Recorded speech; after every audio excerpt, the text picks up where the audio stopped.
Hi guys, good afternoon and welcome to my mini vlog. So for today's content guys, I'm gonna do Get Ready With Me as Ate Ange requested for this content. Actually kakatapos ko lang maligo guys. And wala po ako sa hotel, nandito lang ako sa room ko. Talagang ganito yung gamit ko kasi as you can see yung AC ata nasa 20 yung temperature. So super lamig. So ngayon of course magkakaroon siya ng konting twist. Not really konting twist. Isn't it yesterday? Nag-question and answer and some of the questions hindi ko naman na nasagutan. So dito sa Get Ready With Me, I'll be answering one question also. Na-late ko na din actually nabasa. Ang question dun is, paano daw ako nag-start nag-abroad? So actually guys, 2016, first abroad ko. And it's not here in Qatar. Actually sa Dubai, sa Sharjah, UAE. I used to work as a ride operator for less than 2 years din, guys. So, 2016 yon.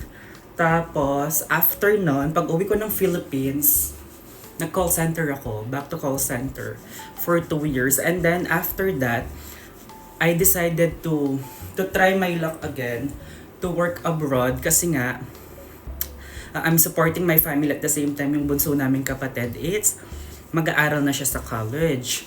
So, pinramis ko naman sa kanya na I will do my best na patapusin ko siya, which is, kaya nag-decide akong mag-abroad ulit. And yun, nakarating ako ng Qatar for 2018 nga. And sa awa naman ng Diyos, ayun, hanggang ngayon nandito pa ako sa Qatar. This is my second home for 6 years and more to go. Sabi ko nga guys, hanggat malakas, habang may trabaho, ito pala yung serum ko. Tas ito yung sa toner, ordinary. So ayun nga, habang malakas pa ako, habang kaya ko pa, hanggat may trabaho dito sa Qatar, I think mag-i-stay pa ako ng mas matagal. Otherwise, may another opportunity sa mas malalaking bansa, especially kung may residency. Kasi dito sa Qatar, kahit anong tawag dito, umabot ka ng 3 years, 10 years even, walang residency compare sa other bigger country like yung mga European countries sa America, yan yung mga ganyang country may mga residency. Pero guys, dito wala po siyang residency. Pero sabi ko nga, hanggat may trabaho na binibigay ang Qatar, yung employer ko, definitely I will stay. So for today guys, office work ako ngayon, preparation for events. So usually pag wala kaming events, ganito, preparation lang muna kami sa office. So stay tuned guys. Charan, so nakapag-bihis na ako guys. So ganito lang yung suot ko pag nasa office. Kasi wala naman talaga kaming uniform. Pag nasa office ka, basically preparation ka lang. So guys, mag-upload na lang ako ng separate video doon sa, aside from Get Ready With Me nga, yung A Day in My Life. Kasi doon ko maipapakita lahat ng ginagawa ko. Ngayon kasi parang, syempre, nakapag-almusal na ako, nakaligo na ako. So get ready with me, like, I'm just preparing myself na. So, ayun. So, syempre sunscreen guys kasi sobrang init pa dito sa Qatar. Medyo humid pa so hindi pwedeng hindi ka magsa-sunscreen.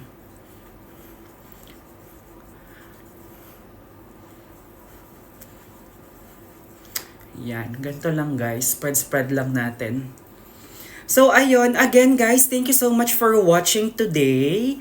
And doon sa vlog ko, na yung, my God, yung first vlog ko umabot na ng 1,000 views. So, thank you so much sa lahat ng nanonood at manunood.